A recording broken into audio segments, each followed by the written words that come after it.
रात के 2 बज रहे थे और विराट मेघालय और असम बॉर्डर के बीच पड़ने वाली किश्नोई नदी को पार कर रहा था। दूर दूर तक अंधेरा छाया हुआ था।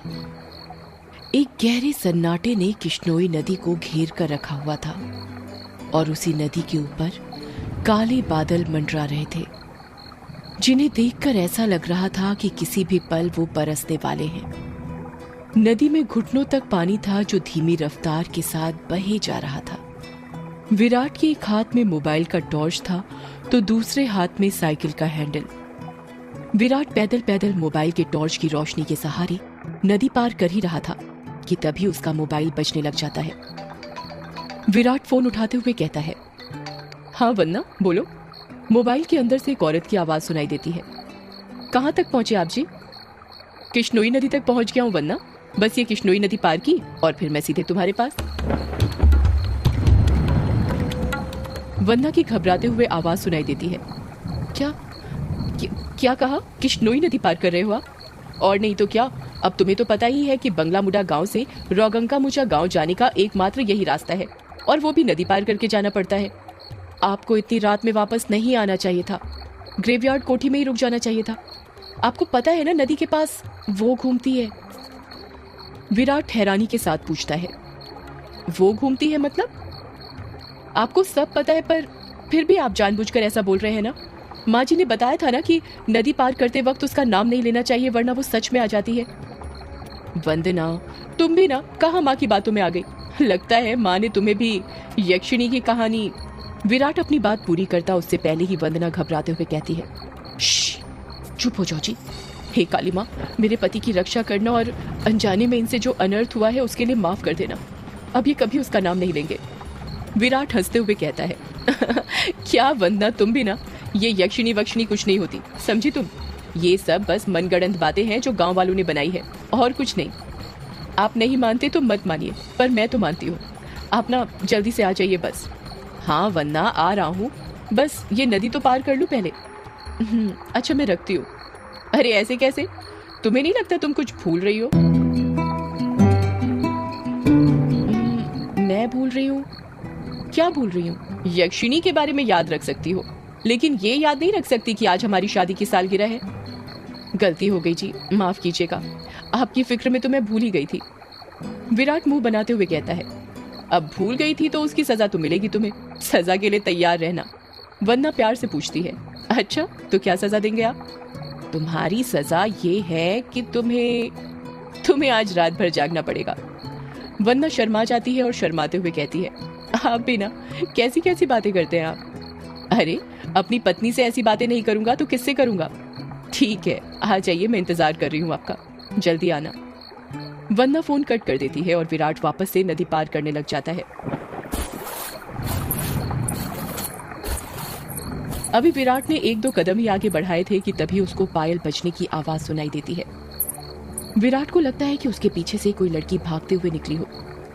पायल की आवाज सुनकर विराट जहां पर था वहीं पर रुक जाता है और पीछे मुड़कर देखने लग जाता है।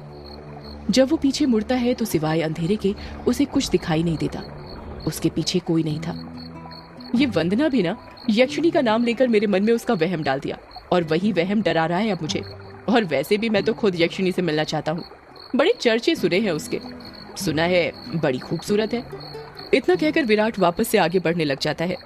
विराट मुश्किल से अभी 1-2 कदम चला ही था कि तभी उसे नदी के किनारे पर एक काला साया दिखाई देने लग जाता है।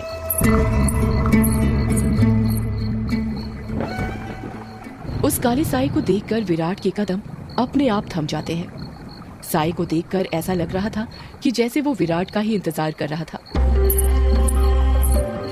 काले साए के पास से पायल के बजने की आवाज और चमेली के फूल की खुशबू आ रही थी। विराट के हाथ पैर कपकपाने लग गए थे। विराट डरते हुए कहता है, कहीं वंदना की बात सच तो नहीं थी? ये यक्षिणी तो नहीं? विराट उस साए को देखकर इतना डर गया था कि उसका पूरा चेहरा पसीने से लथपथ हो गया था। विराट के हाथ पैर ठंडे पड़ गए थे। उसका दिल जोरों से धड़कने लग गया था। उसकी समझ में नहीं आ रहा था कि वो क्या करे। विराट डरते हुए कहता है, कौन है वहां पर? कोई जवाब नहीं आता है। सन्नाटा, अभी भी छाया हुआ था। विराट अपने मोबाइल का टॉर्च उस काले साए पर मारने लग जाता है। जब उस टॉर्च की रोशनी उस काले साए पर पड़ती है तो विराट देखता है कि वो साया किसी और का नहीं बल्कि एक लड़की का था। नदी के किनारे पर एक बहुत ही खूबसूरत लड़की खड़ी थी जिसकी उम्र करीब 24 साल और लंबाई 5 फीट 2 इंच थी। उसकी लंबी सी गर्दन, गुलाबी से होंठ, बाल खुले हुए जो उसकी कमर तक आते थे, उसका गोरा बदन और उसी गोरे बदन पर उसने काली साड़ी पहन रखी थी। वो लड़की किसी अप्सरा से कम नहीं लग रही थी। वो इतनी खूबसूरत थी कि कोई भी मर्द उसका रूप देखकर अपनी हदों को भूलकर उसकी बाहों में मदहोश होना चाहे। वो लड़की अपने हाथ से विराट को इशारा करते हुए अपने पास बुलाती है। उस लड़की को देखकर विराट भूल गया था कि यक्षिणी जैसी कोई चीज भी होती है। विराट अपनी साइकिल को वहीं पर छोड़ देता है और जल्दी जल्दी उस लड़की के पास जाने लग जाता है, जैसे उसके बदन में कोई आग लग गई हो। विराट उस लड़की के पास जाकर उससे धीरे से पूछता है, कौन हो तुम और यहाँ पर क्या कर रही हो? क्या नाम है तुम्हारा? लड़की अपने चेहरे पर मुस्कान लाते हुए कहती है, नाम में क्या रखा है? जो रखा है काम में रखा है। कैसा काम? लड़की विराट की आंखों में देखते हुए कहती है, वही काम जो तुम घर पर जाकर अपनी पत्नी के साथ करने वाले थे। तुम उसे आज रात भर जगाना चाहते थे ना? क्या तुम मुझे नहीं जगाओगे? उस लड़की की आंखों में एक नशा सा था जिसे देखकर विराट सब कुछ भूल गया था। ऐसा लग रहा था जैसे वो उसके वश में आ गया हो। विराट भी उस लड़की की आंखों में देखते हुए कहता है, हाँ क्यों नहीं, मैं तुम्हें आज रात क्या कल परसों नरसों हमेशा जगा कर रखूंगा, कभी नहीं सोने दूंगा तुम्हें। इतना कहते ही विराट उस लड़की को अपने सीने से सटा लेता है और अगले ही पल दोनों नदी की रेत पर निर्वस्त्र पड़े हुए थे। दोनों के जिस्मों की गर्मी से रेत उनके शरीर पर चिपक गई थी। उस लड़की के बदन में से चमेली के फूलों की खुशबू आ रही थी। लड़की नीचे थी और विराट उसके ऊपर। विराट के माथे की पसीने की बूंद ये साफ जाहिर कर रही थी कि वो थक चुका था और उसके बदन की सारी ताकत खत्म होने वाली थी। पर उस लड़की का चेहरा देखकर ऐसा लग रहा था जैसे अभी कुछ हुआ ही नहीं था। उसके अंदर की प्यास अभी नहीं बुझी थी। विराट अपने चरमोत्कर्ष अवस्था में पहुंचने वाला था और कुछ ही पलों में वो उस लड़की के बदन पर ध्वस्त होने वाला था। तभी उसकी नजर उस लड़की के वक्ष पर पड़ती है और वो देखता है कि उस लड़की के वक्ष पर धीरे धीरे झुर्रियां आने लगी थी। उसके हाथ पैरों की नसें बाहर निकलने लगी थी। उसके बाल काले से सफेद होने लगे थे। देखते ही देखते वो लड़की अचानक से बूढ़ी औरत में तब्दील हो जाती है। ये सब देखकर विराट की आंखें फटी की फटी रह गई थी। उसका गर्म बदन अचानक से ठंडा पड़ गया था। विराट कांपते हुए कहता है, कौन हो तुम? वो लड़की धीरे से कहती है, मैं यक्षिणी, तेरी मौत। ये सुनकर विराट के रोंगटे खड़े हो जाते हैं और वो झट से उससे दूर हटने लगता है। पर उसी वक्त यक्षिणी उसे अपने दोनों हाथों से पकड़ लेती है और कहती है, अभी कहाँ जा रहे हो प्रियतम? मेरी प्यास अभी बुझी नहीं है। तुम तो मुझे कल परसों नरसों हमेशा तक जगाना चाहते थे ना? क्या हुआ, थक गए या डर गए मेरा असली रूप देखकर? विराट उसका खौफनाक चेहरा देखकर इतना डर गया था कि कुछ नहीं बोल पा रहा था। उसको यक्षिणी की आंखों में खुद की मौत नजर आ रही थी। यक्षिणी गुस्से में कहती है, वासना की प्यास में तू ये भूल गया कमीने कि तेरी पत्नी वंदना तेरा घर पर इंतजार कर रही है और तू यहाँ पर मेरे साथ? तुम मर्द कभी एक स्त्री से प्यार कर ही नहीं सकते। तुम्हारी हवस कभी खत्म नहीं होने वाली। इतना कहकर यक्षिणी अपना हाथ विराट के सीने पर रख देती है। यक्षिणी के लंबे लंबे काले नाखून थे जो चाकू की तरह पहने थे। विराट डरते हुए कहता है, नहीं नहीं, ऐसा मत करो, जाने दो मुझे। जाने ही तो दे रही हूँ, भोली भेंटोला, भोली भेंटोला। इतना कहकर यक्षिणी अपना हाथ विराट के सीने के अंदर घुसा देती है और उसी वक्त जोर से काले बादल गरजने लगते हैं और बारिश होने लगती है। विराट के शरीर का खून नाखूनों के सहारे यक्षिणी के शरीर में जाने लगता है। जैसे जैसे खून यक्षिणी के शरीर के अंदर जा रहा था वो वापस से जवान होती जा रही थी। यक्षिणी वापस से अपने पुराने रूप में आ गई थी और विराट का शरीर सूखकर सफेद पड़ गया था। उसके अंदर खून की एक बूंद तक नहीं थी पर उसकी धड़कनें अभी भी चल रही थी। यक्षिणी अपना मुंह विराट के कान के पास ले जाती है और फुसफुसाते हुए कहती है, राम रो न राम रो, राम रो न राम रो। इतना कहकर यक्षिणी अपना खून से सना हाथ विराट के सीने से बाहर निकालने लग जाती है। जैसे ही यक्षिणी अपना हाथ विराट के सीने से बाहर निकालती है, विराट अपना दम तोड़ देता है, क्योंकि यक्षिणी के हाथ में विराट का दिल था जो सिकुड़ चुका था। अगले ही पल यक्षिणी विराट का दिल लेकर गायब हो जाती है, ठीक उस तरह जिस तरह बारिश की बूंदें होती हैं।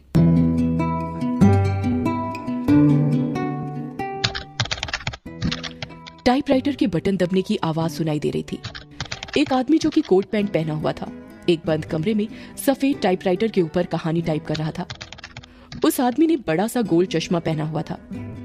कमरे के अंदर चारों तरफ बुक सेल्फ रखी हुई थी, जिनमें करीब 1000 से भी ज्यादा किताबें जमी हुई थी। टेबल के ऊपर ही एक ऐश ट्रे थी, जिसमें कुछ आधी जली तो कुछ पूरी जली सिगरेट और ऐश रखी हुई थी। लेखक खुद से कहता है, चलो ये भाग तो पूरा हुआ।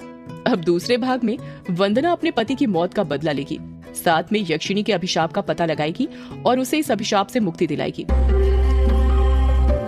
रीडर्स को बहुत दुख होगा विराट की मौत से, पर क्या करें, मौतें होंगी तभी तो हॉरर कहानी आगे बढ़ेगी। इतना कहकर लेखक एक सिगरेट जलाता है और उसके कश खींचते हुए अपने मोबाइल से किसी को फोन करने लग जाता है। फोन के अंदर से उबासी लेते हुए आवाज सुनाई देती है, हेलो कौन? हेलो जगदीश, वो मैं बोल रहा था कि कहानी तैयार हो गई है। अच्छा सर, आप हैं? क्या कहा आपने? कहानी तैयार हो गई?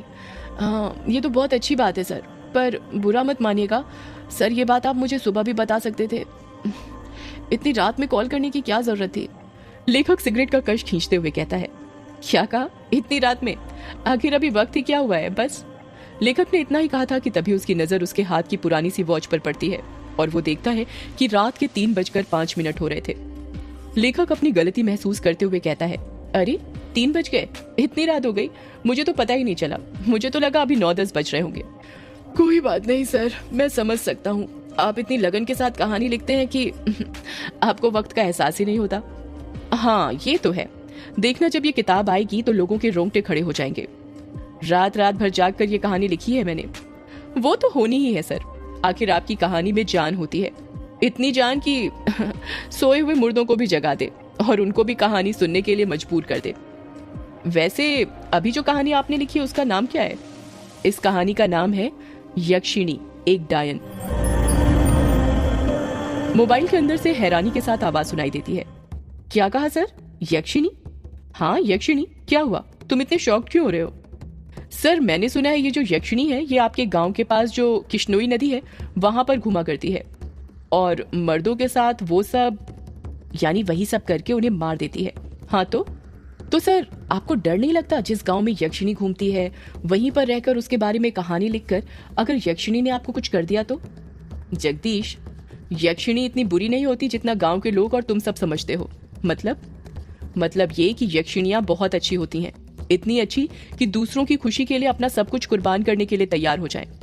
पर कभी कभी जिंदगी में कुछ ऐसी घटना घटती है कि आपकी पूरी जिंदगी बदल जाती है। कैसी घटना सर? मैं कुछ समझा नहीं। पौराणिक मान्यताओं के अनुसार हमारे ब्रह्मांड में अनेक लोक हैं, जिसमें देवी देवताओं, सुर, असुर, राक्षसों का वास होता है। इन सभी लोकों की दूरी पृथ्वी से अलग अलग है। कहा जाता है कि इन सभी लोकों में विष्णु लोक सबसे ऊपर है और सबसे निचला लोक यक्ष, यक्षिणियों और अप्सराओं का है, जो पृथ्वी से सबसे नजदीक हैं।